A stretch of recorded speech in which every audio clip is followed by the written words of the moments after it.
Supreme court ने Corbett national park में अवैध पेड़ों की कटाई और अवैध निर्माण को लेकर उत्तराखंड के पूर्व वन मंत्री को जमकर फटकार लगाई है। कोर्ट ने यह भी कहा है कि किस तरह सरकार और कुछ अधिकारी मिलकर पर्यावरण के साथ खिलवाड़ कर रहे थे। तो इस मामले में याचिकाकर्ता हमारे साथ हैं गौरव बंसल की याचिका पर सुप्रीम कोर्ट ने फैसला सुनाया है। उनसे जानेंगे, कोशिश करेंगे कि समझें कि आखिर वो मसला क्या था। पहली बात बताओ गौरव कि आज हुआ क्या? देखिए, टाइगर रिजर्व और ख़ासकर जब हम कॉर्बेट की बात करते हैं तो कॉर्बेट अपने आप में एक एशिया का पहला टाइगर रिजर्व है, एक नेशनल पार्क रहा है, तो उसकी सैंक्टिटी अपने आप में पायस है। और जब भ्रष्ट ऑफिसर्स और कुछ चुनिंदा नेता जब कह सकते हैं कि जंगल को तबाह करने पे आ जाएं, तो फिर आप ये भी कह सकते हैं कि सुप्रीम कोर्ट भी देख रहा है। तो इन सब चीज़ों का नतीजा है कि आज का जजमेंट आया। इन सब आपको मैं बताएं, अगर कुछ अहम पहलुओं की बात करें आज जो सुप्रीम कोर्ट ने, माननीय उच्चतम न्यायालय ने कहा, वो उसमें एक सबसे बड़ा एक जो इंडिकेशन था वो ये था कि कैसे ये एक परफेक्ट उदाहरण है कॉर्बेट टाइगर रिजर्व का कि कैसे कुछ भ्रष्ट नेता और कुछ भ्रष्ट ऑफिसर्स फॉरेस्ट को तबाह कर रहे हैं। इसी के मद्देनज़र सुप्रीम कोर्ट ने अब डायरेक्शन दिया है सीबीआई को कि जो इन्वेस्टिगेशन चल रही है उसकी आप हमें एक रेगुलर जानकारी देंगे और बताएंगे कि आपने क्या क्या करा।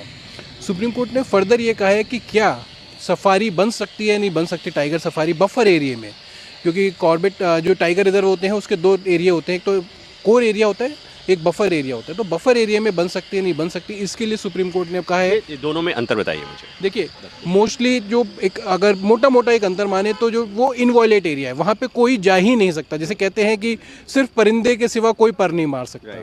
और जो बफर एरिया है, बफर एरिया रेगुलेट करने के लिए होता है जिससे कि कोर एरिया प्रोटेक्टेड रहे, कि वहाँ पे इस तरीके की मान लीजिए कोई इंडस्ट्री तो नहीं लग रही बफर एरिया में, क्योंकि अगर इंडस्ट्री लग गई तो कोर एरिया डिस्टर्ब होगा। तो इन सब चीज़ों को ध्यान में रखते हुए फिर सुप्रीम कोर्ट ने ये अपने निर्णय में दिया है अपने कि क्या बफर एरिया में टाइगर रिजर्व के बफर एरिया में टाइगर सफारी बनेगी या नहीं बनेगी। इसके लिए अब एक कमेटी बनाई है, वो कमेटी अपने रिकमेंडेशन देगी और उसके अनुसार काम होगा। ये जो मामला हाई कोर्ट आप लेकर गए थे, उसके बाद ये मामला सुप्रीम कोर्ट आया, शुरुआत कैसे हुई थी? सर, शुरुआत इसकी आप कह सकते हैं बिगनिंग इसकी इस तरीके से हुई थी क्योंकि हमें जब मालूम पड़ा कि किस तरीके से वहाँ पे एक ज़बरदस्त वायलेशंस हो रहे हैं, तो हमने पहले दिल्ली हाईकोर्ट का दरवाज़ा खटखटाया। क्या हो रहा था वहाँ पे टाइगर सफारी के नाम पे बहुत ज़बरदस्त इलीगल कंस्ट्रक्शन हो रहा था। टाइगर सफारी के नाम पे वहाँ पे लूटपाट हो रही थी, पैसों का एक बगैर किसी आप कह सकते हैं एक कंडीशंस के और बगैर किसी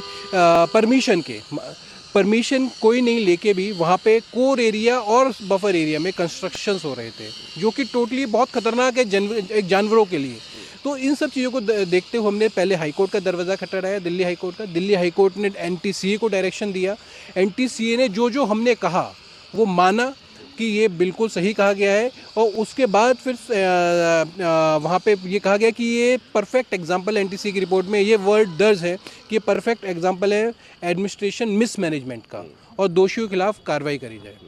तो उस समय जो तत्कालीन वन मंत्री हरक सिंह रावत और वन अधिकारी, उन पर सुप्रीम कोर्ट ने बहुत तल्ख टिप्पणी की। हाँ बिल्कुल, और वो बनता भी था। मैं आपको बताऊं, मुझे अपेक्षा थी, क्योंकि जिस तरीके से वो लूटपाट मची है टाइगर कंजर्वेशन के नाम पे, तो ये दिखाता है कि कुछ गलत लोगों ने कैसे वहाँ पे बंदरबाट करी है। तो इस बंदरबाट को डेफिनेटली अब सुप्रीम कोर्ट की जो जजमेंट है आप देखेंगे, उसमें जो हमने सुना है उसमें यही था कि बहुत सारे इलीगलिटीज़ हुई हैं, कुछ लोग रेस्पॉन्सिबल है, जिसमें जो उस टाइम के वन अधिकारी थे, कई सारे वन अधिकारी, और साथ में जो वन मंत्री हैं हरक सिंह रावत, उनको दोषी पाया गया। तो अगर हम आम आदमी की भाषा में ऐसे समझने की कोशिश करें कि नेता और अधिकारी मिलकर उस टाइगर रिजर्व के एरिया को, उसका कमर्शलाइजेशन, पर्यावरण के हितों की अनदेखी करते हुए, और ये इसलिए किया गया होगा कि पैसा किसी तरह से बनाया जा सके। देखिए, अपना पेट भरना था, जो बिल्कुल साफ शब्दों में और बिल्कुल देसी बात करें ना, तो ये था कि अपना पेट भरना था, और अपना पेट किस स्तर पे भरना था ये इम्पोर्टेंट है। वो स्तर भी भूल गए। वो बेजुबान जानवर को ताक पे लगा के जो आप अपना पेट भरेंगे, तो फिर कम से कम सुप्रीम कोर्ट तो देख रहा है। तो कुल मिलाकर ये कि सब कुछ बेचा जा रहा है और उसी क्रम में ये कोशिश थी कि टाइगर्स के जो एरिया हैं उनको भी बेच दिया जाए। मामला हाई कोर्ट होते हुए सुप्रीम कोर्ट आया और सुप्रीम कोर्ट ने साफ कह दिया कि हम सब कुछ देख रहे हैं, जांच होगी, दोषी कौन है करीब करीब चीज़ें तय हो गई हैं।